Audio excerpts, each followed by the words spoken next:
আসসালামু আলাইকুম। ওয়ালাইকুম আসসালাম। ভাইয়া আমি একটা সমস্যায় পড়ছি, দেখেন তো এই যে অ্যাড্রেসটা চিনেন কিনা, দেখেন তো। চিনেন না? হ্যাঁ ভাই, না বুঝলে হ্যাঁ দেন। এমনি কি লেখছেন মেয়ে তারপর কিছু তো বুঝিনি। আচ্ছা চিনেন না অ্যাড্রেস না? না, আচ্ছা ঠিক আছে, দেন না চিনলে। ই আছে আপনার মোবাইল আছে? দেন দেখি মোবাইল। মানি ব্যাগ আছে? ঘড়িটা দেন দেখি। আপনার কাছে মোবাইল আছে? মোবাইল দেন, মোবাইল মোবাইল দেন। মানি ব্যাগ নাই? ও, কিছু জন নাই। যাই হোক প্রিয় দর্শক, এটা বানানোর উদ্দেশ্য হলো কি জানেন? বর্তমানে কিন্তু এইভাবে চিটিং চলছে জানেন। এরকম একটা কাগজ নিয়ে, সেই কাগজের মধ্যে একটা অ্যাড্রেস লেখা থাকে, সেটা একটা ভুল ভ্রান্তি একটা অ্যাড্রেস লেখা থাকে, যেটা দর্শকদেরকে দেওয়া হয় কিন্তু দর্শক বুঝে না, ঠিক আছে? তারপর কি করা হয়, এরকম হাতে দিয়া এরকম একটা টোকা দেয়।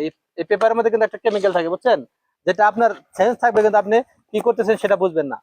তো যখন এরকম একটা টোকা দেয়, এই টোকাটা দিলে কিন্তু তার শ্বাসের সাথে এই কেমিক্যালটা চলে যায়। এই কেমিক্যাল চলে যাওয়ার পরে তারপর আপনি তার কাছে যা চাইবেন, মোবাইল মানি ব্যাগ ঘড়ি যা আছে যা চাইবেন দিয়ে দিব, হ্যাঁ।